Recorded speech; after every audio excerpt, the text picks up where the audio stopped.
My name is Charlene Margot, and I am co-founder of nonprofit The Parent Venture. We are delighted to have with us tonight Dr. Vikram Jaswal from the University of Virginia to talk to you about radical inclusion. Welcome, Vikram. Thank you, Charlene. Great, I'm going to share my screen now. Hopefully we can get the technology to work. All right, so Charlene, Bev, Perfect. can you see the screen? Perfect. Excellent. Well, thank you for that kind introduction, and thank you for inviting me to join this event, and thank all of you for giving a little time this evening for us to have this conversation.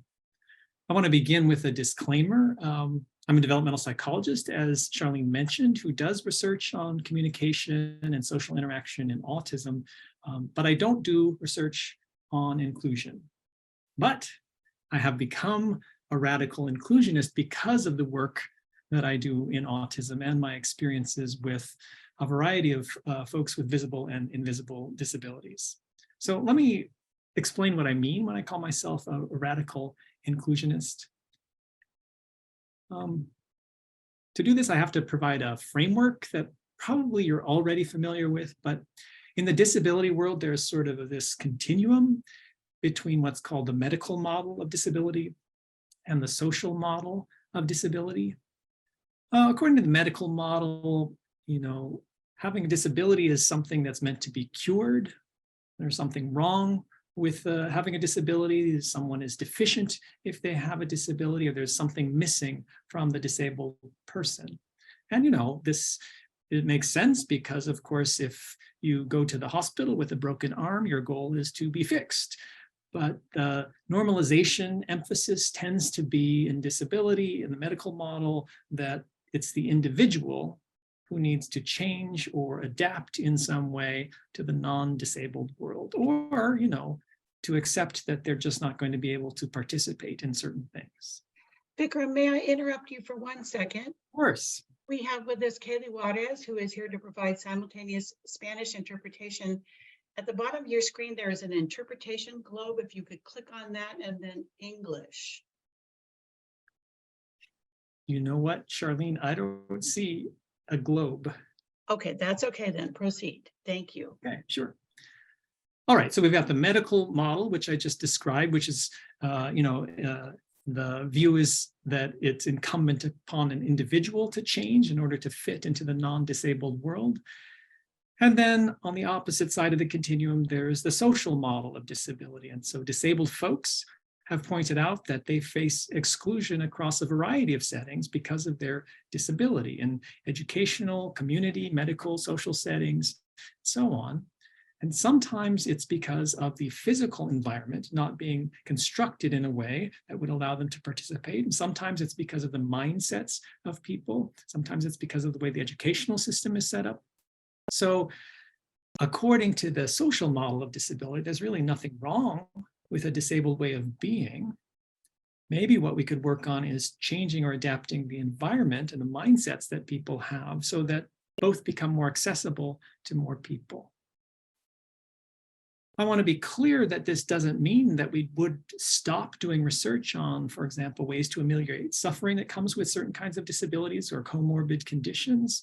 Epilepsy, for example, is a very common comorbid condition in autism. Of course, there should continue to be medical research that helps to figure out and solve the problem of epilepsy. But at the same time, there are autistic people now who need support in various ways that even if there were some cure for epilepsy, they would still be autistic.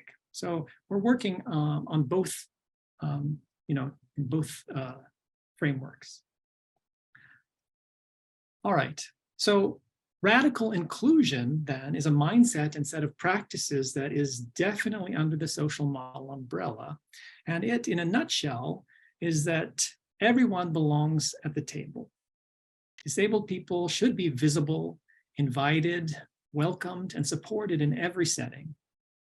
I don't know about you, but when I was in school and college, I didn't actually knowingly know any peers with a disability. Why? I mean, it's not because they weren't there. It's because in the settings that I found myself in, they weren't invited, welcomed, and supported. So to a radical inclusionist, no one should have to earn their right to be in a classroom with non-disabled students, to be offered the same kinds of opportunities that non-disabled students are offered. It is incumbent upon us who are not yet disabled to find a way to support all students, to be able to participate with each other, to be included, and to feel and know that they belong. I should say that, of course, radical inclusion goes beyond educational settings. It includes community settings, recreational settings, and so on, but I'm going to be focused today on educational settings. So here's my plan. I'm going to focus on the whys of inclusion in educational settings in particular. I'm not a practitioner, so I'm not going to give you the hows, and I'm not going to talk about what the law says, but I will happily point you to some resources at the end of the presentation today for folks who are kind of on the ground and interested in the hows and the legal aspects of inclusion. So I'm going to start with talking a little bit about terminology, because as you'll see, of course, the words that we use when describing people with disabilities really matter. I'll then talk a little bit about assumptions that can get made about students with disabilities, particularly those with significant disabilities, or what I sometimes refer to as really significant support needs, and how those assumptions limit the opportunities that those students are provided. I'll then tell you about the current state of inclusion, specifically with regard to autistic students, and most of whom, depending on what state you live in, are educated actually in separate classrooms or even separate schools. And I'll end by sharing results from a couple of, I think, remarkable studies. They weren't done by me, remarkable studies about the academic benefits of inclusion for autistic students. Of course, we could talk about the moral reasons for radical inclusion, and I look forward to a conversation about that maybe at the end of the presentation, but we're lucky also to have data on the academic benefits to make the case as well. Okay, first, this terminological detour. People with disabilities, especially kids, but you often hear it apply to adults too, are sometimes referred to as having special needs. The origins of this phrase are not particularly clear. It may have its roots in the Special Olympics or special education, both of which came into use in the 1960s, but it's not a legal term. Rather, it seems that it's now being used as a euphemism for disability, because in some circles it apparently, at least at one time, was considered to be less offensive than referring to someone as disabled or as having a specific disability. But many disability advocates argue that special needs as a term is actually patronizing and condescending. According to these disability advocates, it connotes, as Gernsbacher and her colleagues have pointed out, and that's where this reference is from, it connotes segregation, because somebody with special needs should maybe be educated in a special place, and it implies special rights, when in fact, disabled people's rights are not special. They are human rights or civil rights or disability rights. When people have been seen to have been granted special rights, it can lead to unwarranted concerns about fairness. It's also imprecise, and its imprecision scares people who are not yet disabled. This was shown really elegantly in a study by Gernsbacher and her colleagues. They found that, in fact, the term special needs, when applied to a character in a story, resulted in more exclusion than the term disabled or the specific disability that that character had. I'll just tell you a little bit about the study because I think it's really quite interesting. They presented adults with a series of vignettes like the one you can see on your screen. In this particular case, the adult participant was asked to imagine that they're a second grade teacher who needs to rank 4 kids in terms of which one they'd like to join their class. Now, of course, this is a very artificial situation. Teachers don't get these opportunities, and nor should they have the opportunity to rank which of 4 kids they'd want in their class. But nonetheless, how participants respond can give us real insight into what they think. So the participants read about 3 kids who were not described as having any disability. So that would be, in this case, child A, child C, and child D. And they read also about a fourth child, it's B in this case, who was described in one of four ways, either as not having a disability, as having special needs, as having a disability, or as having Down syndrome. So I'll just give you a moment to look at the phrasing that was used in each case. So participants read these vignettes for each of these four children, and when they got to child B, they read one of the four types of introductions to child B. And then they ranked child A, B, C, and D from 1 to 4 in terms of which one they'd most like to have in their class to least like to have in their class. Again, obviously artificial situation. Here are the data.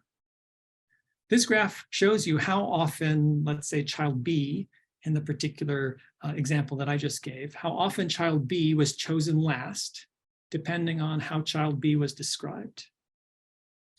As you can see, when child B was described as having special needs, that's the bar that's farthest to the right, they were chosen last more frequently than when child B was described as having Down syndrome or than having a disability. This suggests that the euphemism special needs conveys actually more negativity than the non-euphemized term disability or the name of the specific disability, in this case, Down syndrome. Because of course, if special needs had been an effective euphemism, then the data would have shown that child B was, when described as having special needs, would be less likely to be ranked last than when described as having Down syndrome or described as having a disability. What's the explanation? Well, special needs is imprecise, as I suggested. It doesn't tell you anything about what you might expect from that person. And so for people who don't know much about disability, it can be especially scary. And as I mentioned earlier, it also connotes segregation and implies some kinds of special rights, which some people bristle against because they think it's unfair. So, you know, I give you this example just to ask you to think about the language that you use when you refer to somebody with a disability. A second terminological point I want to make is perhaps a little bit more controversial. Over the last 20 or 30 years, there's been a movement in many human services professions to use what's called person-first language when referring to somebody with a disability. So in the case of autism, this would mean saying person with autism rather than autistic person. And the reasoning behind the person-first movement is that it's a reminder that individuals are people first, and maybe they just happen to have autism. It's just part, it's not central to their identity. But as it turns out, in large surveys, including one from my lab, most autistic people prefer to be referred to and refer to themselves as autistic rather than as person with autism. And the reason given is that, well, lots of reasons, but among the more common reasons is that they consider their autism actually to be an essential part of who they are. So just as you wouldn't refer to somebody who feels very passionate about their Catholic faith as a person with Catholicism, you would refer to them as a Catholic person. So too, if an autistic person feels very strongly about their autistic identity, they might also prefer to be referred to as an autistic person. So when I teach about autism, I tell the students that obviously I'm not going to police what kind of language you use, but I just ask the students to be mindful of the fact that there are these different perspectives and that some people may prefer identity-first language over person-first language. So obviously, when you're in an interaction with an autistic person, the best thing to do is to use their name, but it could also be interesting and informative for you to poll the people who you know who are autistic. In my case, most of the people I know who are autistic prefer the identity-first label, and so that's what I'm going to be using in the rest of the talk today. Okay. Now, on to thinking about some of the reasons that disabled students get excluded from educational settings. A lot of the research that I do is with young autistic adults who don't talk, and so they can't easily demonstrate what they know. They face a hurdle that's incredibly steep pretty much in every setting, but especially in educational settings because of the assumptions that get made about them and their abilities, given that they cannot talk. As Cheryl Jorgensen, who's an inclusive education researcher, has pointed out, when we aren't sure that students know, understand, can learn, or have something to say, we presume that they don't, can't, and probably never will. And this, of course, has consequences for how those students are treated. So they're not going to be provided with grade level content instruction, possibly because the reasoning is they're not going to get much out of it anyway. Maybe they'll be talked to in age inappropriate ways, infantilized, because it's assumed that they won't be bothered by it. They're not going to be supported to participate in social activities because the assumption is going to be that they're not interested in them. And most career or educational options won't even be considered because the assumption is that they'll never hold a job.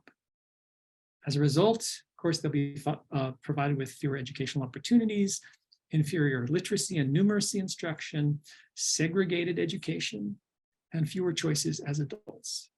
Most of the non-speaking adults that I know were educated in segregated settings, which, as we'll see in a couple of minutes, is problematic on a number of levels. Special education expert Ann Donnellan, who you can see in the corner of this slide, invites us to think about an alternative. Rather than assuming that a student who cannot show what they know is incapable of learning, she suggests we should assume that they are capable, with support, of doing so. She calls this the criterion of the least dangerous assumption. In the absence of conclusive data, she says, educational decisions ought to be based on assumptions which, if incorrect, will have the least dangerous effect.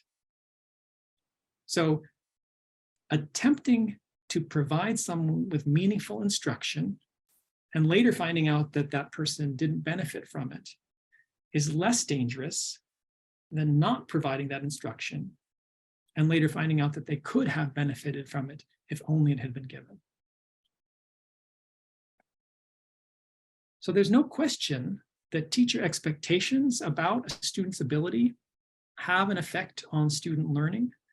The classic example in typical development comes from a project done by Rosenthal and Jacobson, a psychologist and an elementary school principal, and reported in a book called Pygmalion in the Classroom. In this study, teachers were told the names of a handful of students in their classroom at the beginning of the year who, according to some kind of bogus test, had identified as showing great intellectual potential. Turns out that those kids who were said to have great intellectual potential over the course of the following year, at the end of the year, those kids actually did show greater educational gains than the children about whom nothing had been said. And the explanation was, at least in part, that the teacher expectations fueled this growth, became a self-fulfilling prophecy. Rosenthal and Jacobson identified 4 things that they said teachers did differently. They treated the kids who were said to show great potential differently from those about whom nothing was said. For one thing, they created a more positive climate. They treated the kids about whom they were who were thought to be able to show great potential. They treated them more warmly than the other kids, both in what they said and non-verbally. Input-wise, they taught more material to those about whom they had more favorable expectations. They gave more chances to respond to those kids, allowed them to talk longer, and shaped the answers that those kids gave. And as far as feedback goes, kids about whom they had more favorable expectations were praised more positively for getting a good answer, but actually also given more differentiated feedback when they gave the wrong answer. So we know that when it comes to typically developing kids, certainly a teacher's expectations play a large role in their growth. The same is true in kids with disabilities. So students with disabilities, they certainly have more opportunities when they're educated alongside their non-disabled peers, and the expectations are higher for them when they're educated alongside their non-disabled peers, and their academic outcomes are better, as we'll see in a second. So I want to show you a quick clip of an autistic second grader who was included alongside other students. So the full video is really beautifully done. It's about 13 minutes. I'm only going to show you a minute or so you can get a sense of what inclusion looks like in this particular school for this particular student. And what you'll see, I think, and really get a palpable sense of is the radical inclusive mindset. The staff and the teachers in the school always are thinking about how can we create an environment for this student that will allow her to thrive. And you'll also see in the video what both she and the other students get out of it. So we'll hope the videotape works. And I'll put a link in the materials that Bev will share with you at the end of the talk that also has the full YouTube link.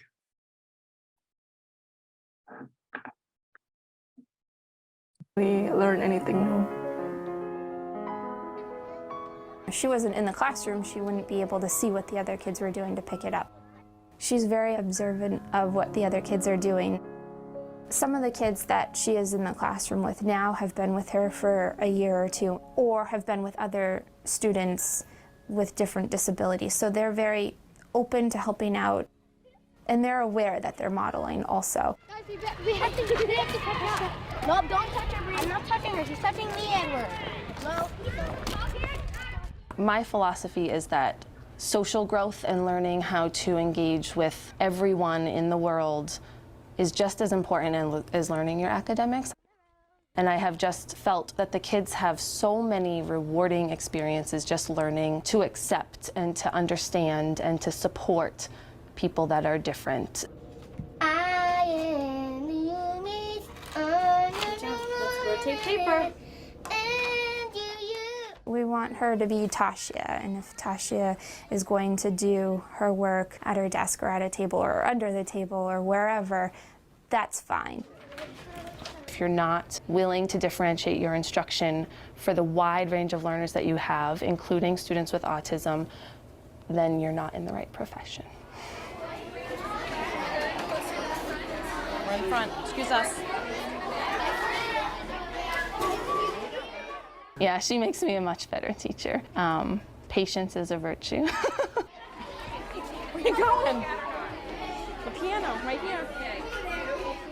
Everyone has strengths and weaknesses, and very often we learned things from Tasha that we wouldn't have learned had she not been in here. She amazed the class all the time. Just one. All right. So as I said, the full video is really worth watching. So the alternative to the kind of inclusive setting that you just saw is what's called a self-contained or segregated placement, where the student is educated separately in a separate classroom, sometimes in a separate school altogether, separated from students without disabilities. The assumption is that the student will learn more or somehow requires the kind of support that can't be provided in a general education classroom. And the data, as you'll see in a second, don't support that assumption. First, let me just show you some data about autistic kids like Tasha, who you saw in that video, in terms of whether they're educated in inclusive settings like Tasha as a function of the state where they live. So in principle, there shouldn't be any differences across states in terms of the percentage of autistic students educated in inclusive settings, which is also sometimes referred to as general education. In other words, autistic students in California, for example, are going to be similar, have similar profiles and require similar supports and so on as autistic students in Iowa. You know, there might be more of them in California than in Iowa, but they will have similar profiles. In fact, on the x-axis on this figure, you can see each of the states listed. On the y-axis is going to be the percentage of autistic students, at least in 2014 or thereabouts, who were educated in general education settings for more than 80% of the day. So what you can see is this enormous variability. In the case of California, there it's in the middle of the pack. It's about 30% of autistic students are educated alongside their typically developing peers for at least 80% of the day. Whereas in Iowa, it's a smaller population for sure, but in Iowa, autistic students, 60% of them are educated in mainstream settings for over 80% of the day. So what this suggests is that whether an autistic student is included in educational settings depends a great deal on where they happen to live. As I mentioned, when they're not included in their neighborhood schools with support, they might instead be educated in a separate classroom or even a separate school. Turns out that sometimes within the same state, even nearby districts can have different philosophies about how they educate students with disabilities. So let me tell you about a very persuasive study that compared the academic achievement of autistic students in 2 districts in California. Again, this was not a study done by me, this was a study done by Kurth and Master George, but I just find it really compelling. Plenty of other work of a similar type have been done as well. So in this particular study, 1 district had an inclusive philosophy where students with disabilities, even those with really significant disabilities, were educated alongside their typically developing peers for more than 80% of the day. The other district had a self-contained policy where throughout their K through 12 curriculum, students with disabilities were educated in separate classrooms and spent less than 50% of the day in general education. So Kurth and Master George, the authors of this study, they identified autistic junior high school students who had been in either the inclusive or the self-contained district since kindergarten. But they assessed them when they were in junior high on 3 things: for IQ, adaptive behavior, which includes things like does the individual know to look both ways before crossing the street? Can they tie their shoes? Can they count coins? And so on. And then they also assessed them on reading, writing, and arithmetic, and measures of academic achievement. Let me just jump right to the data. So this is a table that just shows you the first row is IQ scores, the second row is adaptive behavior scores. This column here is for kids who are in the self-contained classrooms, that is the segregated placements. And this column over on the right is for the kids who are in the inclusive classrooms. And what you can see is that as far as IQ goes, there was no difference between students in the self-contained versus the inclusive classrooms in junior high. So it wasn't that the 2 groups differed in cognitive ability, at least as measured by an IQ test. Similarly, there was no difference between the 2 groups in terms of their adaptive behavior scores. So this is kind of interesting because, as I think I mentioned, oftentimes in self-contained classrooms, functional life skills like counting coins or knowing to look both ways before crossing the street and so on, those are the skills that are really emphasized. But kids in that type of environment were not doing any better than those who were educated in the inclusive classrooms. But the most impressive data comes from the achievement tests. So in reading, writing, and arithmetic, so these were Woodcock-Johnson assessments of achievement. There is no question here that those students who were in the inclusive classrooms from kindergarten, when assessed in junior high, performed much higher than those who were in the self-contained classrooms. You don't often see data like this. The distributions that are provided in the actual paper don't even overlap.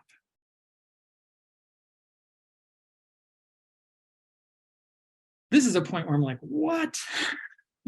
How do we explain this? The kids don't differ in IQ, they don't differ in adaptive skills, and yet those who have been educated in the inclusive classrooms clearly do better at reading, writing, and arithmetic. So Kurth and Master George followed up the study I just described with another study where they coded for what was happening in the classrooms in each setting. So just to give you an example of what they coded for, they asked, for example, what percentage of instructional time was following a curriculum for the general education peers without disabilities, for the general education autistic students, and for the self-contained autistic students.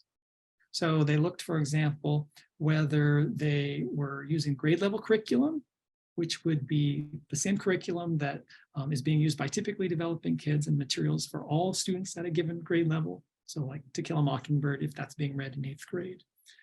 Grade level material that had been adapted or accommodated to be accessible, so maybe a simplified version of To Kill a Mockingbird.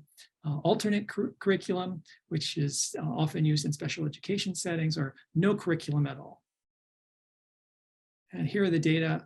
The most impressive thing comes from the row I have highlighted in yellow. Kids in the self-contained classrooms were 40% of the time operating without any discernible curriculum. Those in the general education classroom, the autistic students, were involved with the curriculum almost 90% of the time. So a huge difference. Another thing they coded for was what the student was doing at any given minute. And just to jump to the bottom line again, you can see that autistic students in general education were coded as being on a break about 7% of the time, whereas those who were in the self-contained classroom were coded as being on a break almost a third of the time. So how do we explain that remarkable difference in the first study I described to you between the autistic students in inclusive classrooms and those in the self-contained environments? Remember, there was no difference in IQ between the two groups. So it's not that one had an advantage cognitively. Instead, the two environments differed in the assumptions, expectations, and support that were being offered in the inclusive versus the self-contained settings. The autistic students in general education settings were expected to be able to learn the content material. And crucially, of course, they were provided the support needed to allow them to do so to the best of their ability. It seems kind of obvious, but if you're not exposed to something, if you're not provided instruction in it, it's unlikely that you're going to learn it. So let me just sum up real quickly. I think of myself as a radical inclusionist. In the context of education, I believe that including students with disabilities, including those with significant support needs, is morally the right thing to do. It's the way that we create a society that ensures that everybody feels like they belong, and everybody has access to the same opportunities. The data are also clear that inclusion results in better outcomes for disabled individuals. Today, I talked about educational outcomes, but there are also compelling data about social outcomes and life outcomes for folks who are included. I've also talked mainly about the benefits to disabled people, but certainly there are benefits to non-disabled people as well of inclusion. Certainly being with people who think, move, and behave differently enriches one's life experience and makes difference less scary, as the teacher in the video that I showed you earlier pointed out. It turns out that there actually also can be academic benefits to non-disabled students from having disabled students in their classrooms. So if you needed convincing, I hope I was able to convince you of some of the whys of inclusion. And if you're interested in the hows, the practical details, I have some resources that Bev will drop into the chat or share with you another way that could be useful. They're also listed on the next slide for you. So thanks for your attention, and I'm looking forward in the time that we have left to chatting. Thank you so much, Vikram. That was really incredible. When you played that video, it about made me cry. You know, as a former teacher, when I hear that, if you don't care about differentiation and you don't practice it, you're in the wrong profession, is true. It's true. So thank you. Well, we have some great questions coming in. I want to thank you all for your questions. This is the time for you to drop things into the Q&A, but I want to start by reading a comment that came in chat. What happened to my chat? Hold on. Well, all right, I'll ask a different question to get started. Vikram, to begin with, can you tell us how you got into this work? We know, Bev and I, that you were doing your PhD work at Stanford University's Bing Nursery School, where I taught for 10 years and where Bev spent many years. So tell us a little bit how you came to study psychology in children and then make this shift, if you would. Sure. Well, you know, as an undergraduate, I was really interested in questions about thought and language, and I actually worked as an undergraduate and then part of my master's program thinking about animal cognition, because there's a situation where clearly animals can think and they don't have language in the way that we do. But it became clear that really what I was interested in was sort of the relation between developing thought and developing language, and where to study that. Well, with kids. So I was lucky enough to spend a lot of time at Bing Nursery School and do a lot of really basic research with typically developing kids, trying to understand how they learn the meanings of words so quickly. And when they do learn the meanings of words, like how does that change how they think? So I did that kind of work for many years. And then I had this really remarkable opportunity I was really privileged to get the opportunity to hang out with a group of young adults who were autistic and who could not use speech to communicate effectively. And I learned so much from my time with them, and sort of got hooked and wanted to spend as much time as I could with them. And through my experiences hanging out with them and other autistic people and families and kids that I got to know, I sort of tried to think about how I could repurpose my research program to address some really pressing questions for that community. So that's how I got into thinking about autism. And then, as I mentioned, thinking about inclusion and disability came along with it, because so many of the folks that I'd gotten to know who are autistic were excluded throughout their educational experience.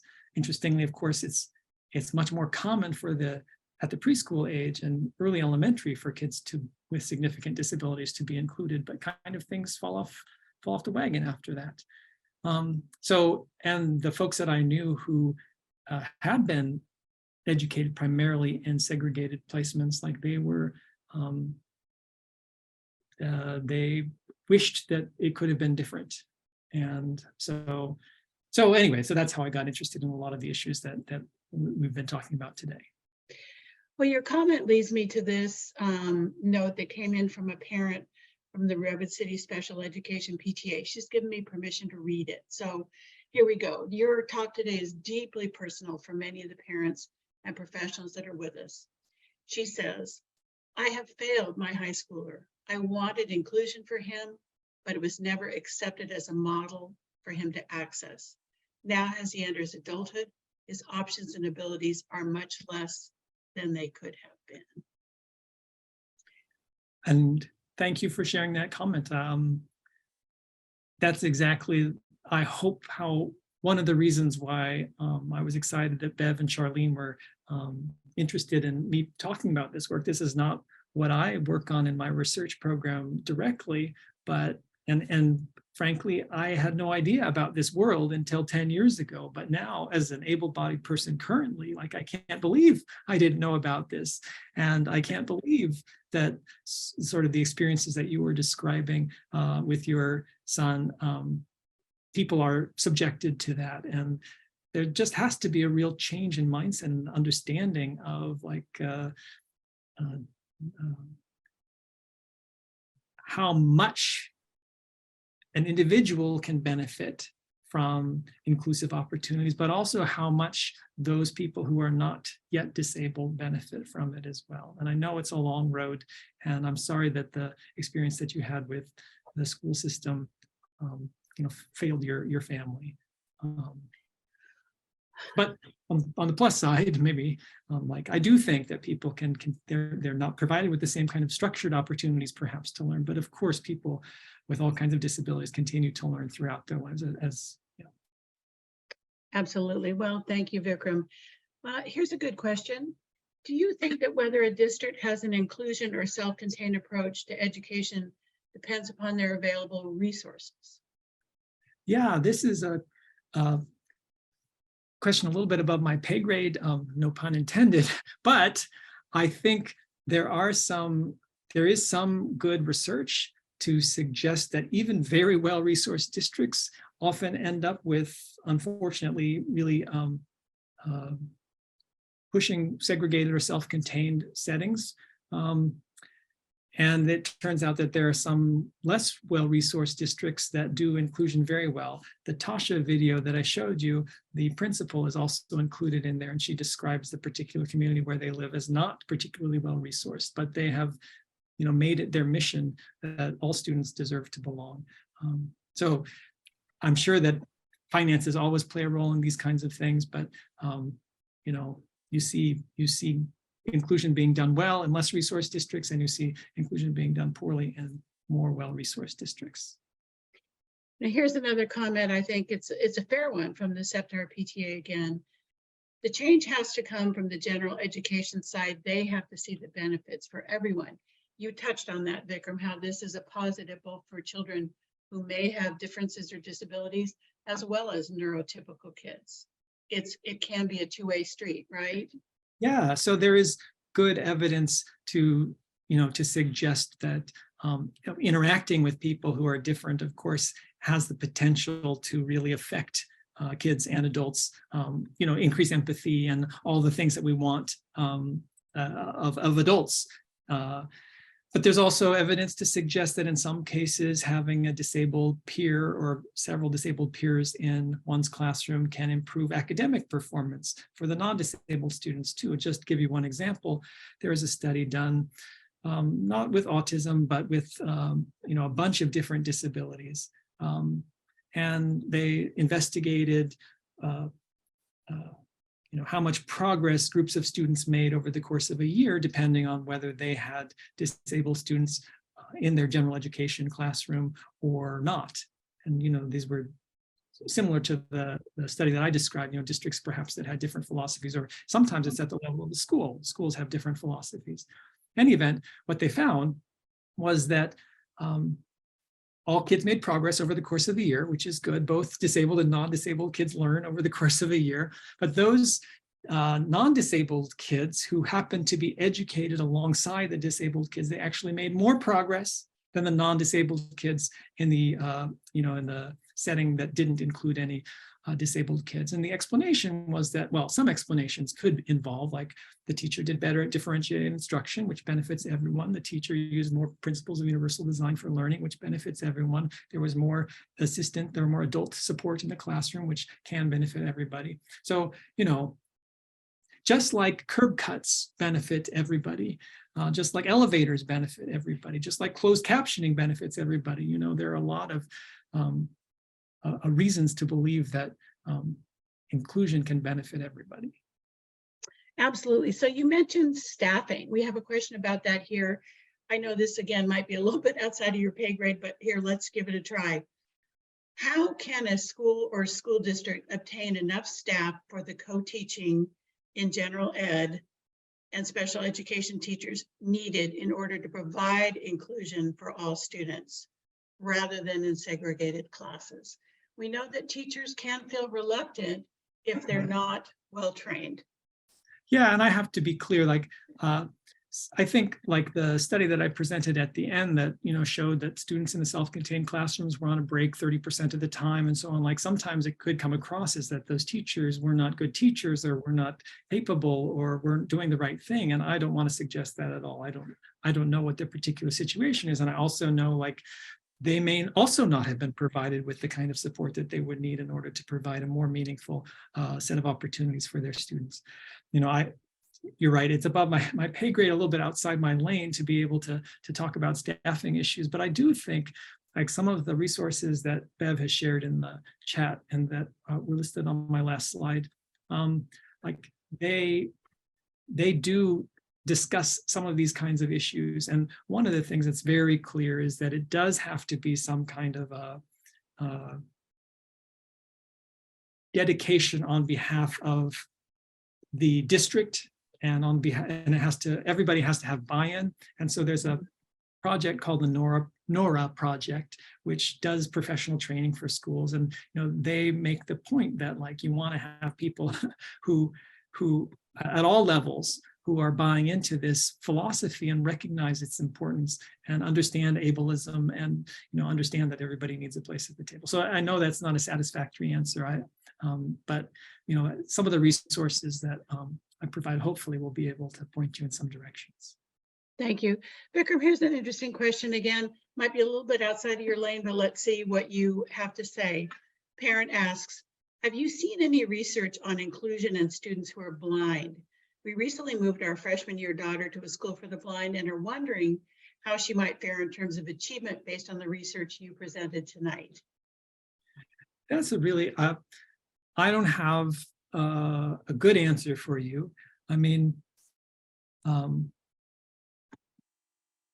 not every separate schooling placement is a bad idea. So I think about, for example, students who are deaf and hard of hearing often benefit from a community of other students who use sign language, for example. And so there may be certain cases where individuals with disabilities can benefit from certain kinds of educational opportunities that are different from what would happen in the mainstream setting.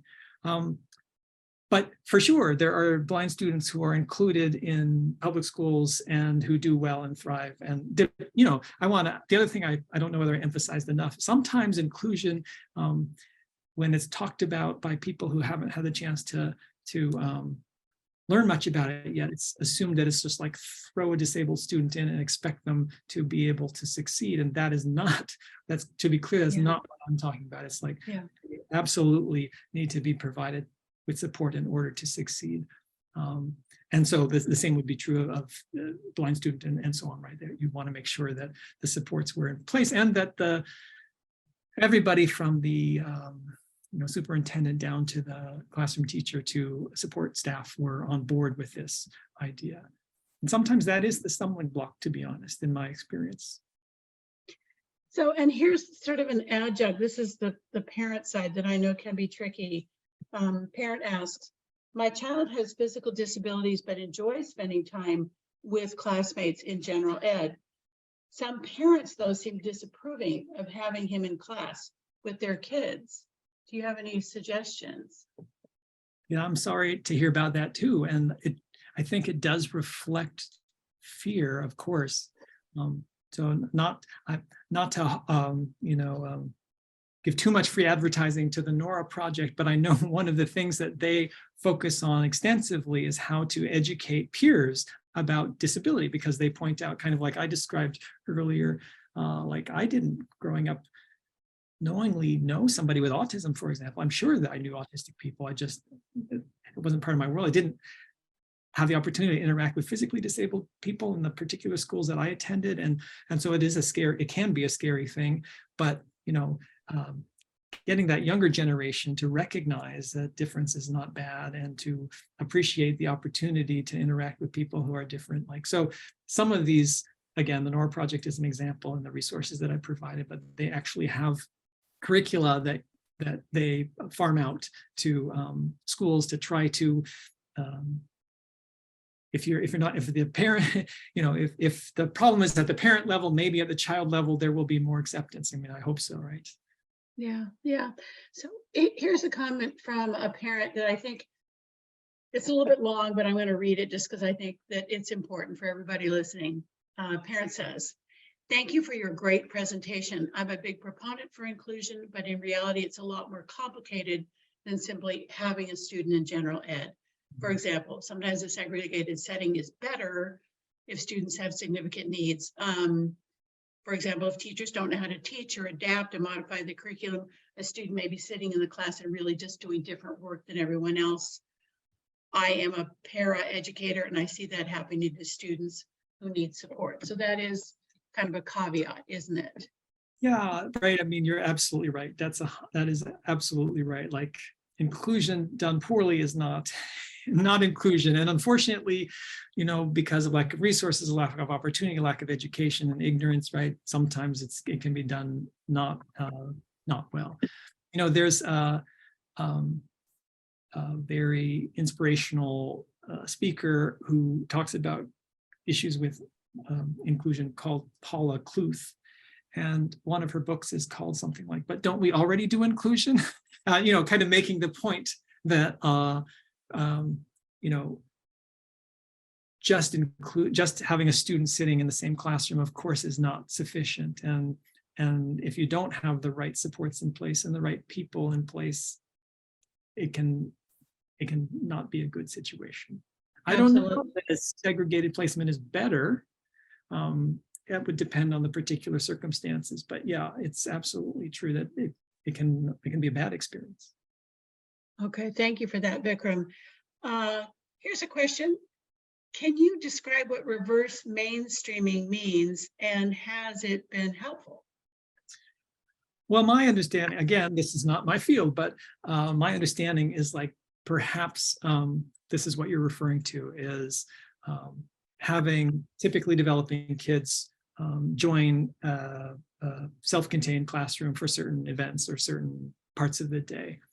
And I've seen that very successfully implemented at the preschool level, so that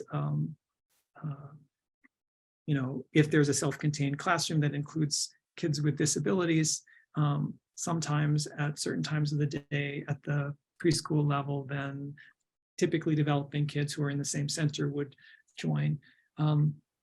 And I think it's really successful. I think that kids should be with each other, and what better time to start introducing kids to difference than when they're little kids. So I don't know so much about those opportunities at older ages. You know, I have a friend who's a board member actually in the district where our high schools are, and she has a son with Tourette syndrome, and she had him come in as a first grader and talk about it. And then he grew up with those same kids all the way through high school and did not experience exclusion. So just as you say, there was something about setting the stage at a very young age that made all the difference. Well, and I think there's a very famous ethnography called, I think it's called Peter, He Comes and Goes. And it sort of describes, I think it was among first graders, like what their impression of a student who just came into their classroom with disabilities. I don't remember what disability Peter had, but who came in just for music or just for gym or something like that. Like, what did they think of Peter? Like, what was his place in their classroom? And, you know, they were very kind from what my memory of the paper and what was reported. They were very kind, but they actually didn't understand. They couldn't figure out why he came and went. And they didn't know whether he was part of their class or not. And so, like, you know, in terms of building community, like that may not, this sort of drop into art and music and PE may not have been the best way to ensure that Peter would have that stable group of people having his back, right, as he proceeds through school. I do think, I was just going to say, I do think, like, you know, kids are supposed to be educated to the extent possible in the least restrictive environment in their neighborhood school. And yet a lot of students with, a lot of autistic students are educated in separate schools that nowhere near their neighborhoods. And so, you know, you think about how community develops in a neighborhood and the neighborhood kids get to know each other and so on. And of course, it's in part by going to the same school. And so those individuals are also missing out on the opportunity to join a community that way. And do you think, Vikram, it's at least progress that people like you are doing this work and we're having this conversation tonight? It makes me think about 15 years ago when my own kids were in high school, the mental health service was in a trailer in the parking lot. So kids had to leave class, go across the parking lot to get services. That was a big stigma. Now we know that services, when they're integrated, work much better. Do you think that we're kind of, or perhaps starting on that path with better serving kids? Well, that's a great question, Charlene. I will say that, you know, sometimes it can seem pretty hopeless because of stories like the one we heard, you know, earlier in the Q&A. I will say that among the college students that I teach, well, here's an example.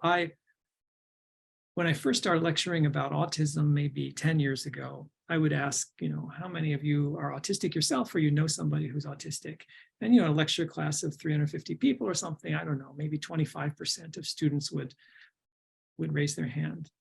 Now I ask that question and at least 80% of students are autistic themselves or know somebody who's autistic or, you know, went to school with somebody who's autistic. And so I do think, like, and I don't think it's unique to autism, although, right, you know, there is, that does get a fair amount of attention. I think it's generally the case that maybe change is happening, but it's very slow, too slow. And it also, I saw a chat come in, like, this does require a shift in mindset and an understanding of, you know, that everybody belongs and should have opportunities.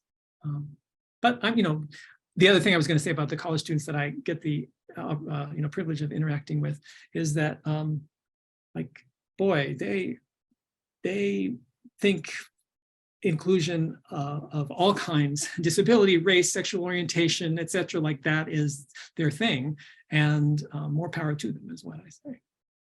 I think it's so true. I have 2 young adults and they take it for granted that diversity is a given. Right. Inclusion should be a given. So I do think mindsets are changing. So Vikram, there's a question I like to end with, but I think today more than ever, it really matters. So my question to you is, as we close our time tonight, what gives you hope?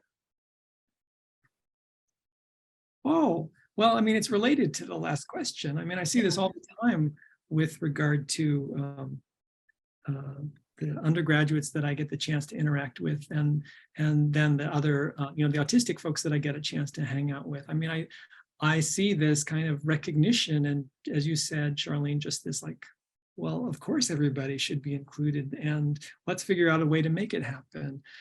We have students who are immunocompromised, for example, and we're thinking about like, we're going to have a meal together as a lab or a class or something. Like, how can we best arrange this so that they can also participate in some meaningful way? So anyway, that really does honestly give me a lot of hope. And also the idea, I think I saw come in the chat, like, every little bit. It's like the metaphor that somebody once suggested to me is like, a pebble in the river or the lake, it's got these concentric rings, and we're going to be touching people. Hopefully some folks who attended today may not have thought about some of these issues, and we'll keep thinking about them and talking about them. Well, thank you so much, Dr. Vikram Jaswal, for a beautiful presentation tonight. And to all of you, educators, parents, specialists online with us tonight, it has been a wonderful gathering. It's a conversation that we will keep going with. And we thank you all for being here tonight, but particularly thank you, Vikram, for just a wonderful evening. Thank you, everybody. Good night, and I hope to see you again soon.